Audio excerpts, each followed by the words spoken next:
Simaklah soal cerita berikut ini.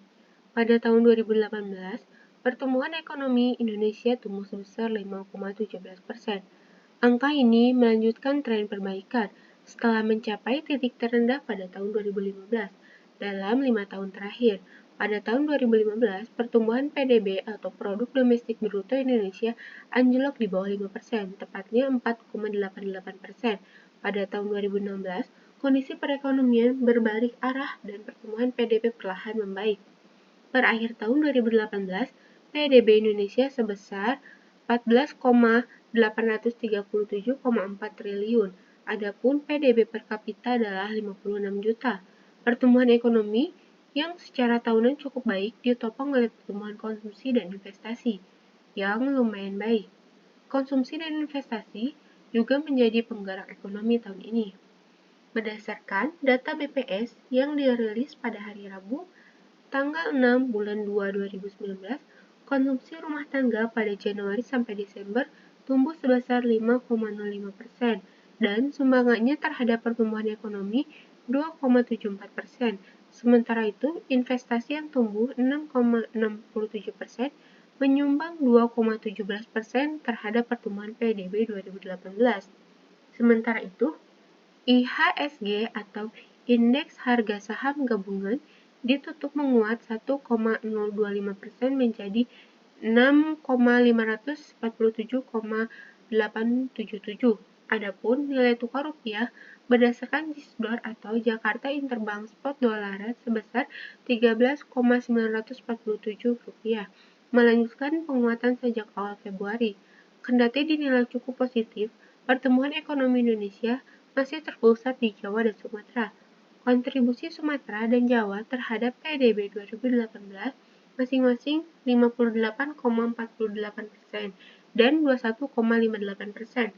Hal itu terjadi karena daerah selain Jawa dan Sumatera masih bergantung pada komoditas mentah.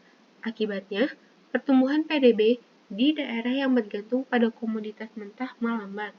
Sebagai contoh, pertumbuhan ekonomi Kalimantan di tahun 2017 sebesar 4,33%, turun menjadi 3,91% di tahun 2018. Adapun Sulawesi yang perekonomiannya tumbuh sebesar 6,99% di tahun 2017, turun menjadi 6,65% di tahun 2018. Para ahli berpendapat, gejolak harga komoditas global akan memengaruhi pertumbuhan ekonomi di daerah yang bergantung pada komoditas mentah. Kondisi ini harus diantisipasi pemerintah dengan segera merealisasikan hilirisasi industri. Mari kita simak grafik berikut ini. Laju pertumbuhan PDB tahunan. Di tahun 2013, pertumbuhan PDB meningkat menjadi 5,50%. Namun di tahun 2014 menurun menjadi 5,01%. Di tahun 2015 kembali menurun menjadi 4,88%. Namun di tahun 2016 meningkat menjadi 5,03% dan di 2017 menjadi 5,07%. Di 2018 kembali meningkat menjadi 5,17%. Inilah pertumbuhan ekonomi Indonesia di tahun 2013 sampai 2018.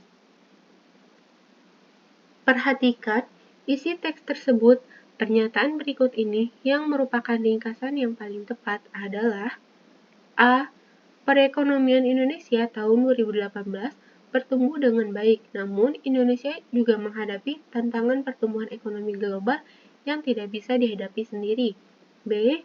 Pertumbuhan PDB, IHSG, dan nilai tukar rupiah menjadi indikator membaiknya perekonomian Indonesia, selain meningkatnya kesejahteraan masyarakat serta menurunnya angka pengangguran. C. Perekonomian Indonesia yang sempat anjlok pada tahun 2015 kembali bangkit dan berbalik arah ke yang lebih baik di tahun 2016, serta mencapai pertumbuhan terbaik pada tahun 2018. D.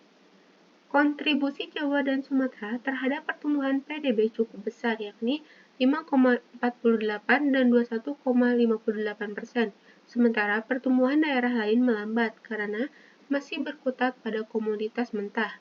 E.